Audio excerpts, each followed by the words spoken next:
Hi everyone, this is Balázs from RacingBrick. This is my third Speed Champions video covering the March 2023 releases.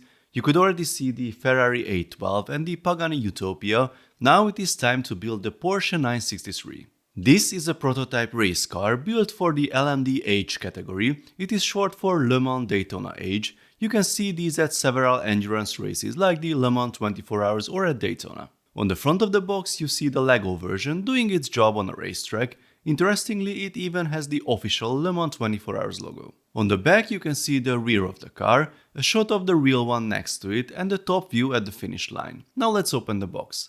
The set has 280 pieces, the price is €25 or dollars, and it will be available from the 1st of March. There are two numbered bags in the box, the manual, the sticker sheet and the smaller car base. Now this is a quite big sticker sheet with numbers going up to 34. Buckle up and prepare your tweezers, folks. This won't be an easy walk in the park. Here's the part list if you are into such things. Now let's start building. The chassis piece is not the new one this time. The arrangement requires a different structure, so they used the good old part that we could see in most of the classic 6-stud wide Speed Champions cars as well. The base was mostly part stacking so far, nothing particularly exciting. Here's the front assembly. It uses two of the new 1x3 plates with hollow studs. Lot of progress with the base, but it was still mostly part stacking. Here's the first stickered piece to apply, many more will follow. Now here's an interesting piece, a curved jumper plate. Had to look it up, this already appeared in like 8 sets but wasn't available in black so far. Look, there are two classic door pieces in this set as well. But, despite being at the correct position this time, unfortunately they don't seem to be functional, since those triangular tiles are blocking them, and honestly I don't think the real car would have such doors anyway. We are at the end of bag 1. Here are the new wheel arch pieces. If you missed my detailed comparison with the previous ones, then I suggest watching the Ferrari review, the link is in the top right corner. If you don't like stickers, then it really won't be your favorite set, there are still many left. Here's one of the other new special pieces from the recent Speed Champion sets.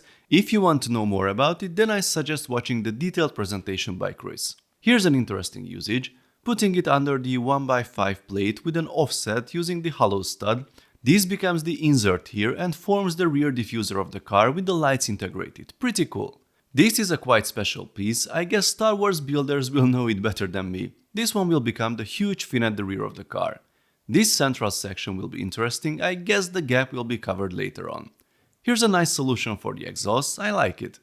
The wing at the rear also has a fair amount of details. Here's the front assembly. Unfortunately the white stickers still don't match the color of the white bricks. We have brick-built headlights positioned at an angle. This is the first time we get these pieces in a transparent version. Since we have brick-built headlights, these pieces are not printed this time, but don't worry, they will be covered with stickers. This set also has a brand new canopy piece, and it is actually a narrower version of the one on the Pagani Utopia. It will be quite useful for such cars in the future. Oops, forgot to add the rear view mirrors, then the wheels, and the car is finished. Here's the driver. He's got a nice Porsche Motorsport branded race suit with printed legs. Does he fit in the driver's seat though? I've seen reports online saying no, well, I beg to differ.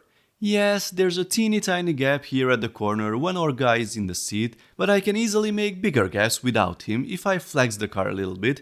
That gap can be also there if you don't align everything with 100% accuracy. This is not an issue worth to mention in my book, but of course others can have a different opinion. Now let's see the car itself. We had to apply tons of stickers, but the livery looks great and it is coherent all through the vehicle.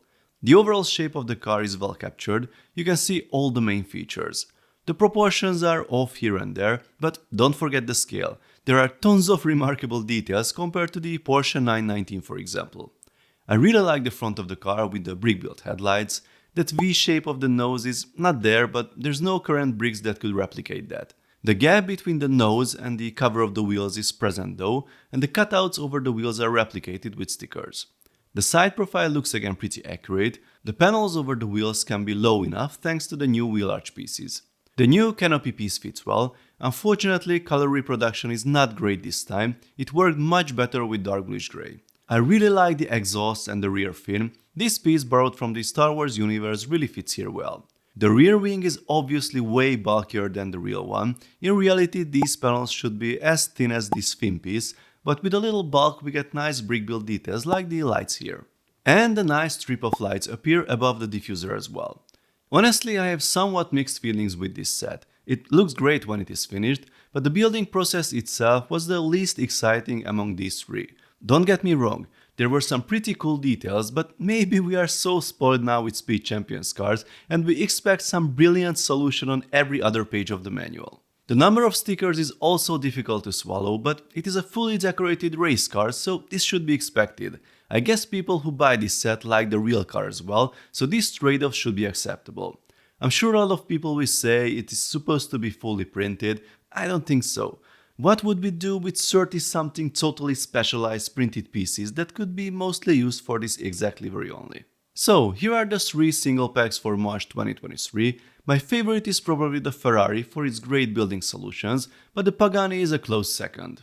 Okay, I already see your comments, but where is the double pack? Give us the McLarens now. Well,